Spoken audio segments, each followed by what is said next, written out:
We've made it through yet another year, and like the last few, it has been a pretty life-changing one for me. Most notably, I've gone from being a dad of one kid to a dad of two, and this shift has brought about whole new levels of confusion, exhaustion, stress, and joy.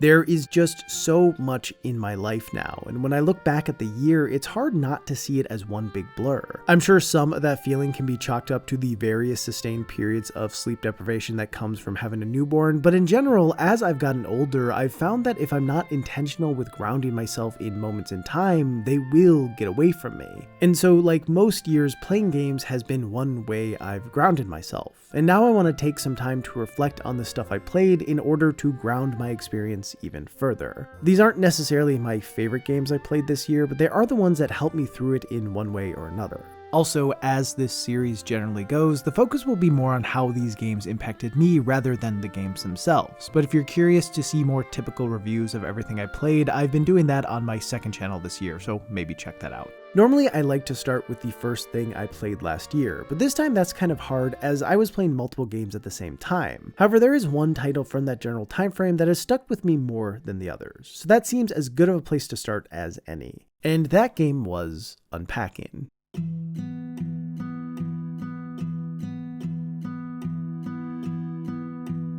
Unpacking is a simple title where you organize the main character's belongings as they move from place to place. The story is told through objects and locations and how those two things mix together. Everything you need to know about the main character is learned through the act of unpacking her things, and it is wild how easy it is to understand her from just this. But I guess it makes sense. Moving's very nature is transitional, and that makes it a deeply revealing process. As someone who has moved nearly 10 times since becoming an adult, I felt intimately drawn in by this energy. I know the excitement of fresh starts, the anxiety of figuring out where it is you fit in, the frustration of setbacks, and the comfort of being in the space you'll hopefully be in for the long haul. I didn't need to see all the moments that happened in between, the ones that fueled each move in order to connect with the character. Simply seeing where she went and what went with her meant so much more to me. How we use and fill our space is a reflection of who we are. And honestly, these changes happen whether you're moving or not. Even though I am now in a home that I don't plan to leave anytime soon, the way even it has changed over the years because of shifts in the stuff that takes up the most space within it has made it feel in some ways like a new house every year. As the spots that used to only be occupied by mine and my wife's stuff have slowly but surely been overtaken by our kids, our house has taken on new meaning,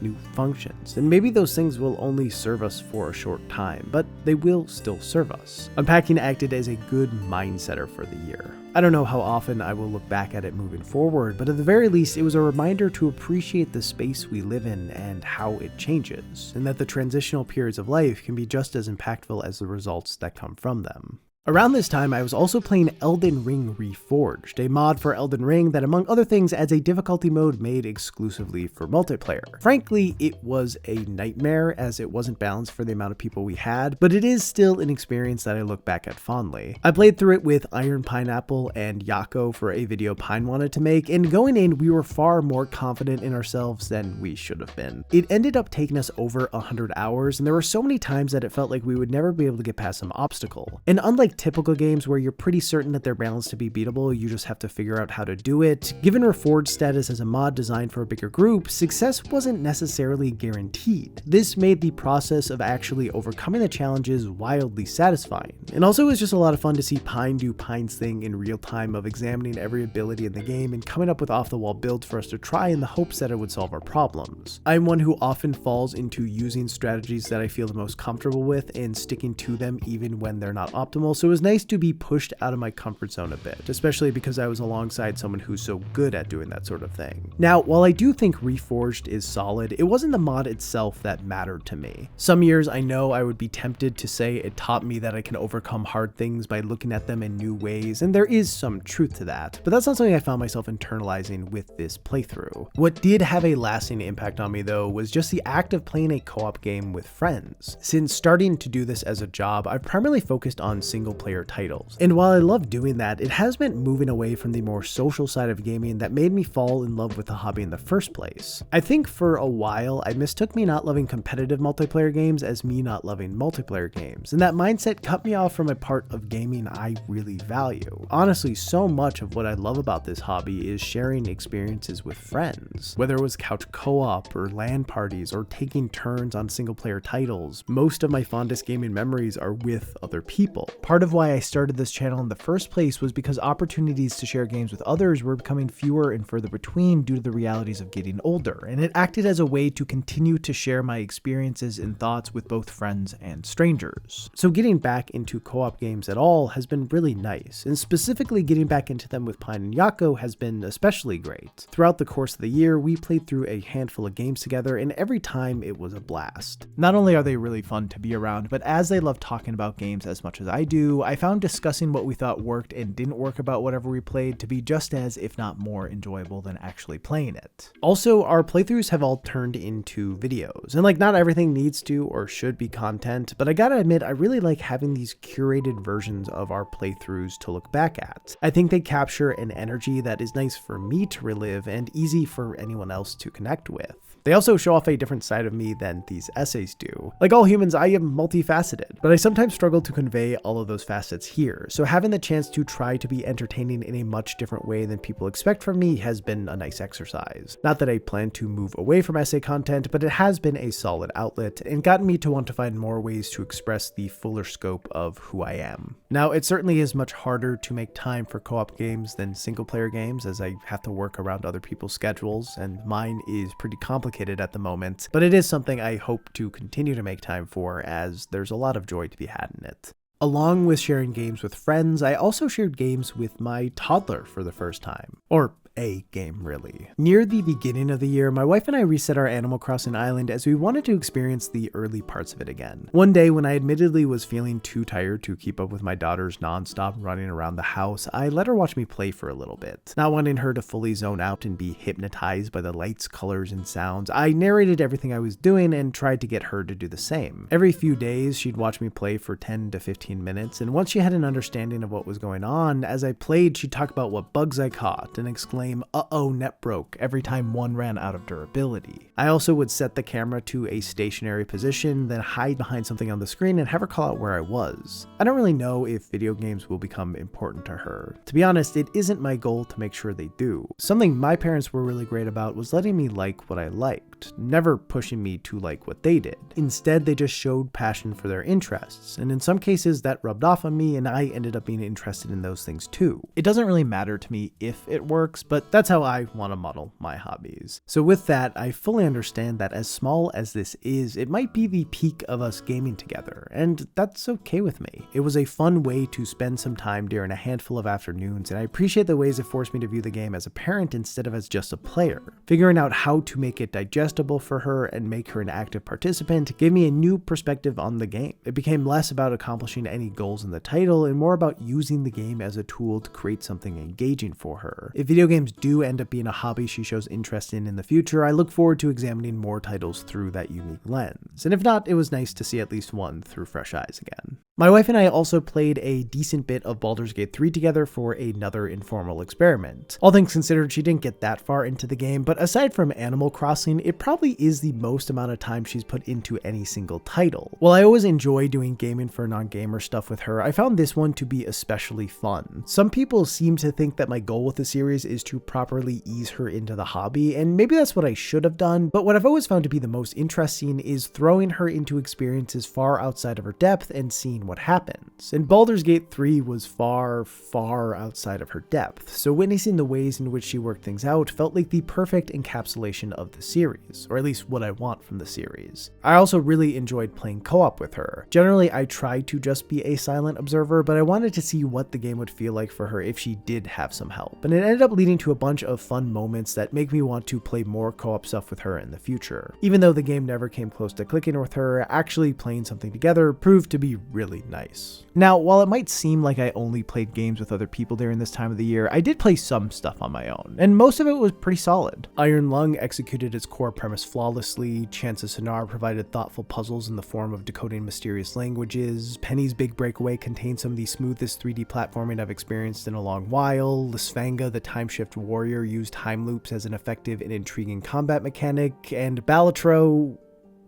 forced me to uninstall it from my computer as it was taking up far too much of my time. The thing is, despite enjoying these games as well as the others I played during that span, I found myself feeling a slight disconnect with them. They were good, but they didn't end up meaning all that much to me. And that's fine. I know not every game I play is going to click with me like that, but due to the premises of a lot of them, I kind of expected them to. Like time loops and solving mysteries are kind of my thing. So for all of these games to have no real lasting impact, I couldn't help but feel a little disappointed. And this sort of thing isn't new. I felt it last year in some ways with Tears of the Kingdom, which despite me putting in 100 hours and loving every minute, I stopped thinking about it pretty much as soon as the credits rolled. I think what felt different this time though is that it wasn't just one game that I thought would mean more to me than it did. It was a long stretch of them. It felt like a pattern. But honestly, that wasn't something I could spend much time worrying about because before I could even fully process it, my second kid was born.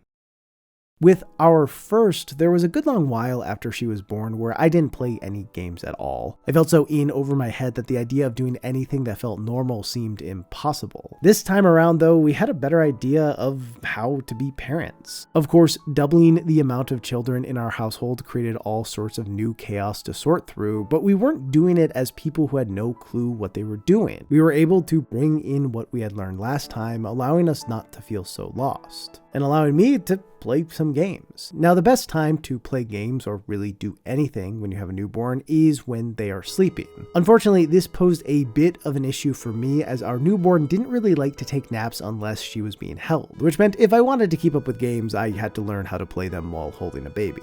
And frankly, it's not that hard. It does take some extra patience and a slightly awkward grip, but by and large, it was easy enough to get used to. Pretty much every night, I'd bring her down to my office, rock her to sleep, and then play games for a few hours until it was time to wake her up. And I actually got through a lot of titles like this. She was with me as I explored Skyrim for the first time in over a decade, as I uncovered secrets in Animal Well that continuously blew my mind, as I jumped from shell to shell trying to save the ocean from filth and another crab's treasure, and most notably, as I played what was my most anticipated and also what ended up being my favorite game of the year, Shadow of the Erdtree. It's no secret that I adore FromSoft and that their games have had a profound impact on me. There is nothing quite like working through one of their titles for the first time, getting the chance to navigate their beautiful and treacherous worlds, to discover a playstyle that works for me even though it is probably just some variation of using a big sword, and to learn how to defeat their deadly and sometimes abstruse bosses is something I cherish. And all of these things felt like they were taken to a new level here. And that's wild because this is a DLC, not a full game, although its scope is certainly bigger than most full games, so I am just going to consider it one. The world is breathtaking, with each area being more awe-inspiring than the last. The new weapons and abilities offer an incredible amount of versatility, most of which I ignored, but the addition of the deflecting hard tier essentially let me play Sekiro with the gut sword, which is about as good as it gets. And the slate of bosses proved to be my favorite in any FromSoft game other than Sekiro. And yes, I even loved the final boss, who maybe sucked to fight with your build, but was rad as hell to fight with mine. And there was something about experiencing all of this while holding my kid that made it all the sweeter. From worrying that she might wake up because my heart was beating out of my chest after either clutching or choking against a boss, to having to stand still for long periods of time looking out at what could easily be a painting so as to not disturb her while she stirred, she was a part of it all. I can't think of that playthrough without thinking of her.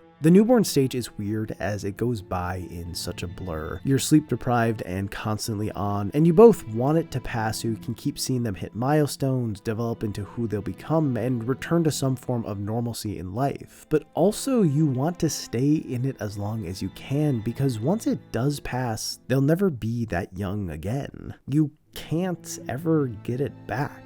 And at this point, that time has passed. My baby is careening toward toddlerhood, and despite my many hours of genuflecting at the idol of my own progeny, yes, that is a Northern Lion reference, it is hard to remember what the moment-to-moment experience felt like back then. So many days just blend together, but when I do look back at playing Shadow of the Erdtree, or Another Crab's Treasure, or Animal Well, or Skyrim, or any other game from that time, they act as a sort of anchor to that fleeting stage of life. Connecting games I've played to milestones in my and my family's lives isn't new to me, but connecting them to this specific one of holding such a new and tiny baby with everything still out in front of her is. And I'm kind of glad she was terrible at sleeping on her own, because if she hadn't been, it'd be even harder to remember that time than it already is. Once she started to sleep more on her own as well as through the night, normal life started to get back on track, and I continued to play even more good games. I finally tried Dark Messiah of Might and Magic, which never came close to making it onto my radar back when it came out, but it impressed the hell out of me with how much fun there was to be found within its various systems. I got through Echoes of Wisdom, which brought back 2D Zelda, something I've been hoping to see for a while, while also incorporating the more modern open-air philosophy of the series, and somehow they pulled it off. Also, I played a bunch of short indie games that I found super compelling, the crown jewel being Thank Goodness You're Here, a title that I still struggle to believe is real, but man, am I glad that a game like this can not only exist, but thrive. And then, well, there isn't really an and then. This is normally the part of these videos where I talk about a game that had more of a profound impact on me than any other, that stuck with me, that helped me cope with whatever was going on when I was at my most stressed, but that game didn't come this year. Sure, I found bits and pieces of titles to be relatable, but unlike in years past, nothing really hit me that hard. Aside from Shadow of the Erdtree, that feeling I had near the beginning of the year of playing games that I recognized as being good but ultimately not that important to me never really went away. And honestly, even Shadow of the Erdtree felt more like a continuation of something that already was important to me than a new addition. And look, I really have enjoyed playing games this year. I'd recommend a good amount of what I played, but I wish they meant more to me. I wish I had been thinking about them all year instead of just when I started to work on this video. I think what feels so bad about it is I don't really know the why of it all. Did I just play the wrong set of games? Was I too tired and busy to let things properly sink in? Or is this just part of getting older? And what's hard is that this has made me get in my head about it. Like, I've been avoiding games that I've been assured I would adore in the fear that I might not adore them right now, creating what is almost certainly a self-fulfilling prophecy. Like the way people have talked up 1000x Resist, I would be devastated if it didn't end up mattering to me. In last year's video, I ended up by talking about how for the first time in a long time, I felt like I finally had my footing. I was self-aware enough to realize that that state of mind would not be a constant, but just knowing that it was something I had the potential to feel made me certain I could get back there if I ever lost it. Predictably, this year I have not had my footing, at least not across all aspects of my life, and this is the space I have felt the least secure in. And that's been disappointing. It feels bad to not have played anything this year that really moved me. It feels bad that in the time between this games that got me through the year and the last one, I've only put out 5 videos. It feels bad that on my second channel I didn't post the games I played in July until the end of November. It feels bad to be on the back foot again. Of course, given the stage of life I'm in, I'm doing my best not to beat myself up over it. I'd obviously rather feel a disconnect with work and video games than with my family, but knowing that a better balance is possible, I can't help but be a little frustrated with myself over how this year turned out. To be clear, I still love games, and I love talking about games. I just hope that love can keep being experienced in the present and not just through memories. With all that said, I did find a way to have standout experiences with games this year. It's just that more often than not, it had less to do with the games themselves and more to do with the people I played them with or around. Whether it was co-op games with friends, Baldur's Gate 3 with my wife, Animal Crossing with my toddler, or Shadow of the Erdtree with my baby, games were a vehicle to connect in various ways with people I care about. Obviously, those experiences are just a small portion of the interactions I have with the people in my life, but it is nice to share something that has always meant a lot to me with people who mean a lot to me. There are so many ways to engage with games, and over the past few years, I think I've become a bit too ingrained in doing it in one way. So I hope acknowledging that and working to change it helps me get out of this little gaming rut I've been in. I don't know what challenges this next year will bring. I'm afraid there will be many, but all I can do is keep my head up, continue prioritizing what is most important, help those that I can, and slowly work toward finding my footing again. So here is to hoping that happens, and also that Silksong comes out this year for real.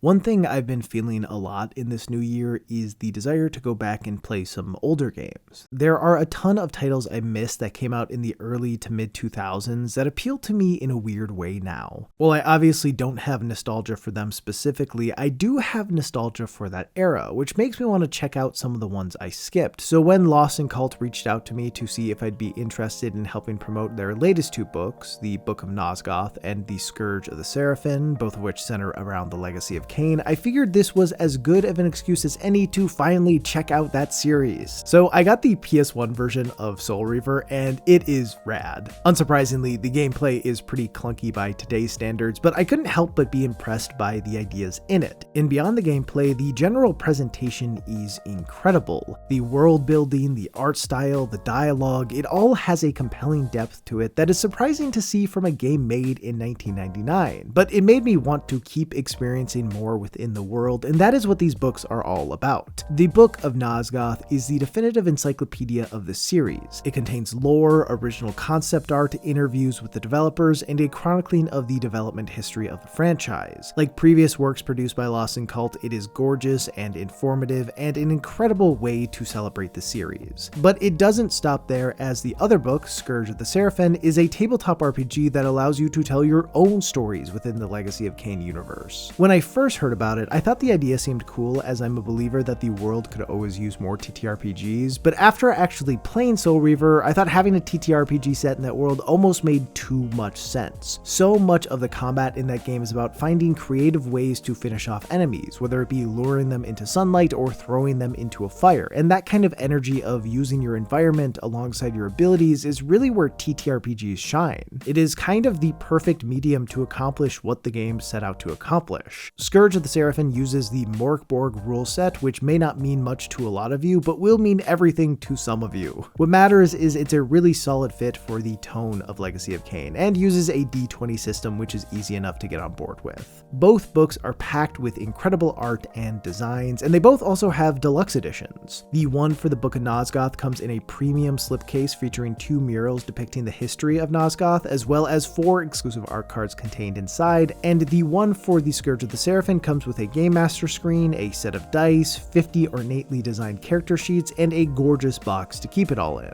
There's also an even more deluxe edition that includes both books. Pre-orders for these are open now on BackerKit and will be open until February 28th, so if you're interested, you should click the link in the description to check it out before the chance to goes away. Lost in Cult makes some of the best gaming-related books out there, and these two are shaping up to be pretty special. So yeah, check out the link and consider getting the books. Thanks to Lost in Cult for sponsoring this video. For all of you still here, hi.